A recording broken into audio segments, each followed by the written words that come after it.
Quelque chose de grave s'est produit le 21 mars, et la plupart des gens ne réalisent toujours pas à quel point la situation a failli très mal tourner. En seulement 24 heures, Israël et l'Iran ont tous deux mené des frappes sur les sites nucléaires les plus sensibles de l'autre.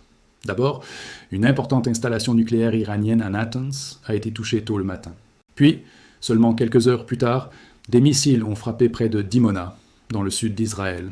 Et voici la partie qui devrait vraiment attirer votre attention. 3 jours avant cela, quelque chose d'encore plus alarmant s'est produit. Un projectile est tombé à seulement 350 mètres de la seule centrale nucléaire en fonctionnement de l'Iran, à Bushehr. Personne n'en a revendiqué la responsabilité. Personne n'a expliqué ce que c'était. Et étrangement, presque personne ne pose la question la plus importante. Que se passe-t-il si le prochain tombe encore plus près? Au cours des prochaines minutes, nous allons analyser cela étape par étape. Ce qui s'est passé, comment la situation a escaladé si rapidement, et pourquoi cette situation a dangereusement frôlé une catastrophe nucléaire dans le Golfe Persique. Parce que ce n'est pas simplement un autre titre d'actualité, c'est le genre de situation où une erreur, un mauvais calcul, pourrait affecter des millions de vies dans plusieurs pays. Commençons par ce que nous savons. Tôt samedi matin, l'Iran a officiellement confirmé que son installation nucléaire à Natanz avait été touchée. Ce site est l'une des parties les plus importantes du programme nucléaire iranien. C'est là que l'uranium est enrichi à l'aide d'équipements souterrains avancés. Selon les rapports iraniens, il ne s'agissait pas d'une petite frappe. Ils ont affirmé qu'il s'agissait d'une opération conjointe impliquant les États-Unis et Israël, utilisant des armes puissantes capables de pénétrer les bunkers, conçus pour atteindre des cibles profondément enfouies. Voici maintenant où le message devient intéressant. L'Iran a rapidement fait une déclaration publique en disant « Il n'y a eu aucune fuite de radiation, il n'y a eu aucun danger pour les habitants à proximité ». Au premier abord, cela peut sembler rassurant. Mais si vous y réfléchissez, ce n'est pas vraiment un rapport de dommages normal, c'est plutôt un message de confinement. C'est un gouvernement qui dit aux gens « Oui, nous avons été touchés, oui, c'était sérieux, mais ne paniquez pas ». Pendant ce temps, l'Agence internationale de l'énergie atomique a confirmé qu'elle avait été informée de la frappe. Son directeur, Raphaël Grossi, a exhorté toutes les parties à faire preuve de retenue, avertissant que des attaques comme celle-ci pourraient conduire à un accident nucléaire. Au même moment, la Russie a réagi fermement. Une porte-parole du gouvernement, Maria Zakharova, a qualifié la frappe de violation du droit international et a averti qu'elle pourrait déclencher une catastrophe régionale. Maintenant, voici où les choses deviennent un peu floues et honnêtement plus tendues. Interrogée sur la frappe, l'armée israélienne ne l'a pas confirmée. Mais elle ne l'a pas non plus niée.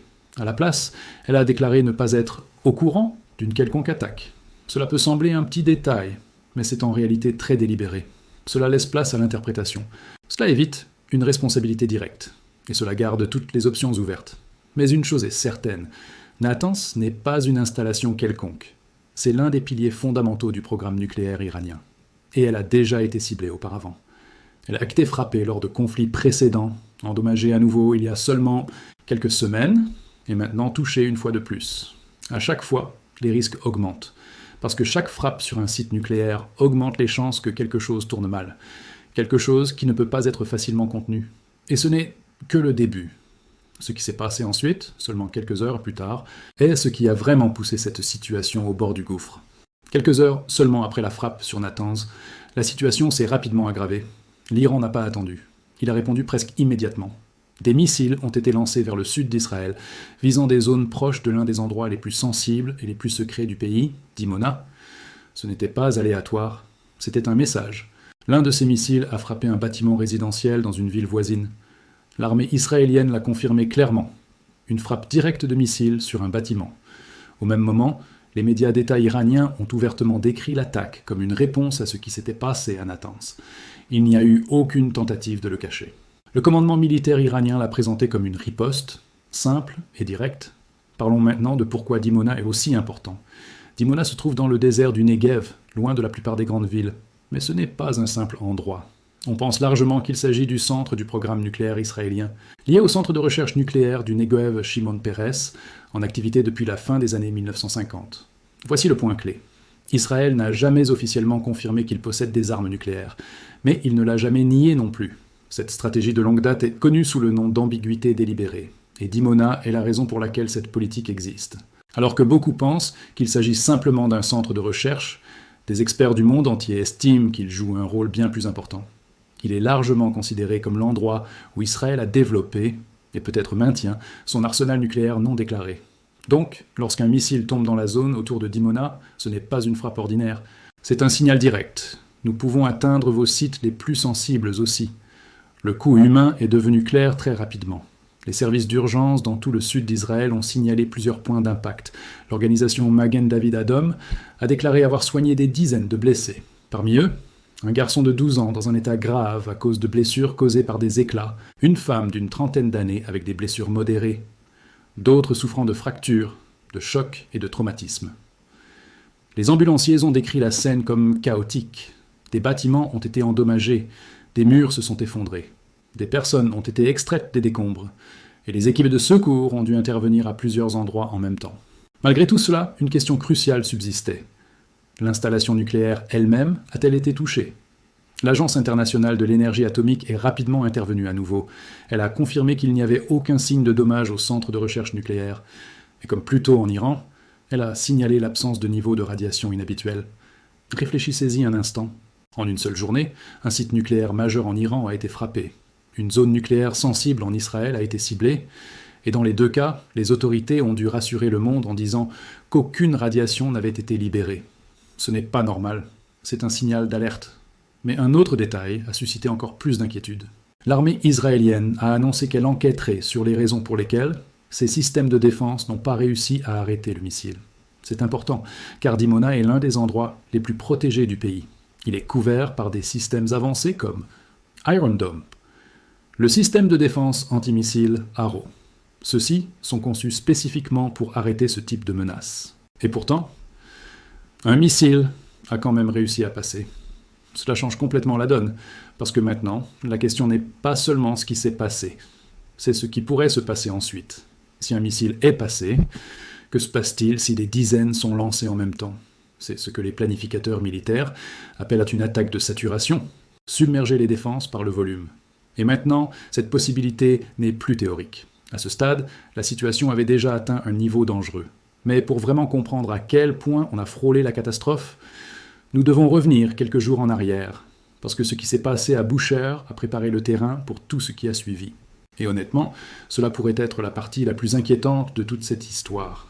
Pour vraiment comprendre à quel point cette situation est devenue dangereuse, nous devons remonter quelques jours en arrière, jusqu'au 17 mars.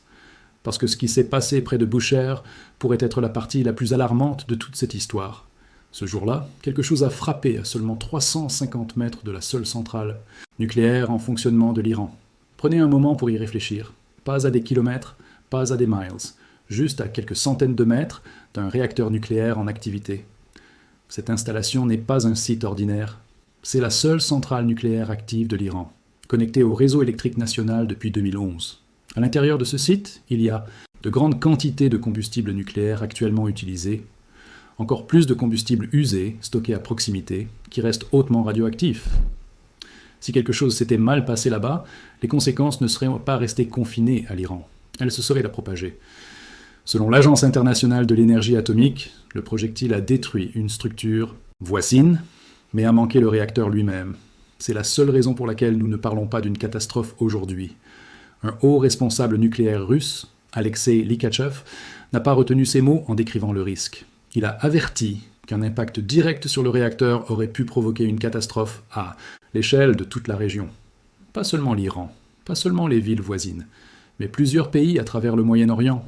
Il l'a clairement dit, personne dans la région n'échapperait aux effets de la radiation. Et voici pourquoi cela est si important. Le golfe Persique n'est pas simplement une étendue d'eau, c'est une ligne de vie. Des pays comme l'Arabie saoudite, les Émirats arabes unis, le Qatar, Bahreïn, le Koweït dépendent fortement des usines de dessalement des installations qui transforment l'eau de mer en eau potable. Et toute cette eau provient du même golfe. Maintenant, imaginez ceci. Une fuite de radiation à Bushehr. De l'eau de mer contaminée, cette eau transformée en eau potable. Ce n'est pas un problème local.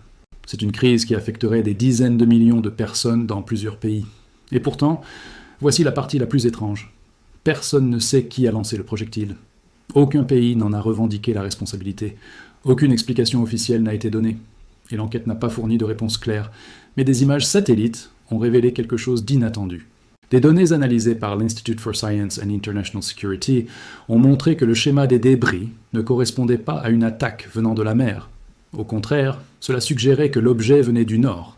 Et cela change tout, parce que le nord de Bushehr se trouve à l'intérieur de l'Iran. Cela soulève une possibilité inquiétante. Et si ce n'était pas une attaque du tout? Et si c'était un tir accidentel, un dysfonctionnement, ou un lancement involontaire depuis l'intérieur même de l'Iran? Si c'est le cas, alors la situation devient encore plus dangereuse, parce que cela signifie que le système censé protéger ou défendre pourrait en réalité faire partie du risque. Et il y a un autre détail qui rend cela encore plus troublant. Des images satellites prises avant l'impact montraient un objet non identifié, d'environ 5 mètres de long, placé dans la même zone. Personne n'a expliqué ce que c'était. Personne ne l'a relié à l'impact. Il est simplement apparu. Et quelques jours plus tard, quelque chose a frappé exactement à cet endroit. Le directeur de l'AIEA, Raphaël Grossi, a décrit cette situation comme le franchissement d'une ligne rouge en matière de sécurité nucléaire. Il a averti que si un réacteur comme celui de Bushehr était un jour directement touché, les chances que des matières radioactives se dispersent dans l'air seraient extrêmement élevées. Et en coulisses, des mesures étaient déjà en cours. L'agence nucléaire russe Rosatom avait commencé à évacuer le personnel et leurs familles avant même que la frappe n'ait lieu. Des centaines de personnes ont été déplacées. Les enfants des travailleurs ont été envoyés ailleurs à l'avance. Et après l'incident, encore plus d'évacuations ont commencé. La construction de nouvelles unités de réacteurs a été complètement arrêtée. La Russie a également envoyé un avertissement officiel par voie diplomatique. Elle a clairement indiqué que si l'un de ses citoyens était blessé à Bushehr, les conséquences iraient bien au-delà de ce conflit. Ce n'est pas seulement un avertissement, c'est un signal que d'autres puissances mondiales pourraient être entraînées dans cette situation. Maintenant, prenez du recul et regardez l'ensemble. Une installation nucléaire en Iran a été frappée. Une zone nucléaire sensible en Israël a été ciblée.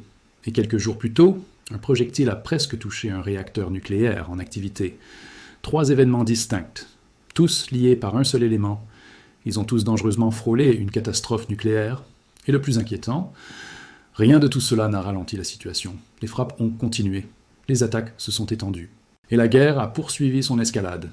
À ce stade, on pourrait penser que les deux camps feraient un pas en arrière après avoir frôlé une telle catastrophe. Mais ce n'est pas ce qui s'est produit. Au lieu de cela, le conflit a continué de s'étendre.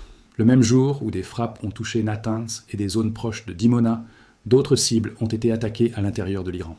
L'une d'elles se trouvait dans une grande université à Téhéran, l'université de technologie Malek Ashtar. Ce n'est pas un campus ordinaire. Elle opère sous le système de défense iranien et est depuis longtemps liée à des recherches militaires avancées. Selon l'armée israélienne, le site était utilisé pour développer des composants liés à des systèmes à caractère nucléaire, des missiles balistiques. Cette université est également liée à un groupe appelé SPND. Cette organisation est considérée comme le successeur de l'ancien programme d'armement nucléaire de l'Iran. Un programme dont il a été officiellement affirmé qu'il avait pris fin il y a des années. Mais des frappes comme celle-ci suggèrent de quelque chose de très différent. Que ces travaux pourraient toujours se poursuivre, simplement sous de nouvelles structures et de nouveaux noms. Et ce n'était pas la première fois que ce réseau était visé. Plus tôt dans le conflit, une autre installation liée au même programme a été détruite. Des images satellites ont montré qu'elle était toute récente, achevée seulement récemment, et qu'elle n'avait jamais été inspectée par des observateurs internationaux. Ce détail est important, parce qu'il signifie qu'il existe encore des parties de ce programme que le monde extérieur n'a même pas vues. Prenons maintenant un peu de recul. Cette guerre ne s'est pas limitée à quelques frappes isolées. Elle a été massive en ampleur. Selon le commandement central des États-Unis, plus de 8000 cibles militaires en Iran ont déjà été frappées. Cela inclut des systèmes de missiles, des bases militaires, même des moyens navals, plus de 100 navires. Dans le même temps, des analyses satellites ont montré que la plupart des infrastructures militaires souterraines de l'Iran ont déjà été ciblées. Mais voici ce qui est surprenant. Dans de nombreux cas, les équipes iraniennes sont revenues dans les 48 heures pour récupérer du matériel et poursuivre les opérations. Donc malgré des dégâts importants, le système continue de fonctionner. Cela nous dit quelque chose d'essentiel. Aucun des deux camps ne recule. Et aucun des deux camps ne s'effondre. Puis, quelque chose s'est produit qui a dépassé le cadre régional. L'Iran a lancé des missiles vers une base militaire éloignée sur Diego Garcia. Cette base se situe à environ 3800 km. Ce n'est pas proche. C'est bien au-delà du Moyen-Orient. 2 missiles ont été tirés. L'un a échoué en plein vol, l'autre a été intercepté par un système naval américain. Mais la véritable histoire n'était pas de savoir s'ils ont atteint leur cible. C'était la distance qu'ils ont parcourue. Car quelques semaines plus tôt, l'Iran avait publiquement affirmé que ses missiles étaient délimités à une portée de 2000 km. Ce lancement a montré quelque chose de très différent. Leur capacité réelle pourrait être bien supérieure à ce qui avait été annoncé. Et cela change toute la perspective mondiale. Parce que désormais, des villes en Europe, comme Berlin, Paris, Rome, pourraient potentiellement être à portée. À ce stade, il ne s'agit plus seulement d'un conflit régional, c'est quelque chose qui pourrait affecter plusieurs continents. Pendant ce temps, en Israël, la situation restait intense. L'Iran a lancé plusieurs vagues de missiles tout au long de la journée. Dans un incident, des débris de missiles ont frappé une maternelle à Rishon-LeZion. Le bâtiment a été gravement endommagé. Les autorités locales ont déclaré qu'il était complètement détruit. Et elles ont souligné un point glaçant. Si des enfants avaient été à l'intérieur à ce moment-là, les conséquences auraient pu être bien pires. En réponse, les autorités ont annulé les activités publiques dans plusieurs zones.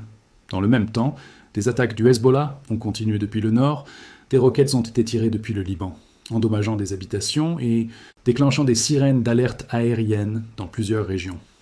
Des drones ont également pénétré l'espace aérien israélien. Dans la soirée, d'autres missiles ont frappé des villes du sud comme Arad. Les équipes d'urgence ont déclaré une situation de victimes en masse. Des dizaines de personnes ont été blessées. Certaines étaient piégées sous des bâtiments effondrés. D'autres ont été retrouvées inconscientes. Des sections entières de bâtiments ont été détruites. Des murs ont été arrachés. Et encore une fois, des missiles ont réussi à passer les systèmes de défense. Alors maintenant, prenez un moment et regardez l'ensemble.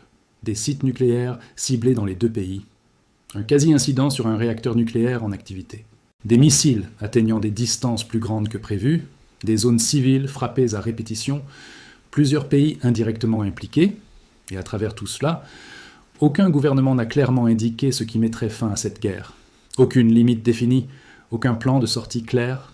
Toutes les lignes de sécurité qui existaient au début de ce conflit ont été franchies, ou presque franchies. Et cela mène à la question la plus importante. Que se passe-t-il lorsque la prochaine erreur est plus grave que la précédente ? Parce qu'à ce stade, ce n'est plus une question de savoir si quelque chose va mal tourner. C'est une question de quand, et de savoir si quelqu'un est réellement prêt pour ce qui vient ensuite.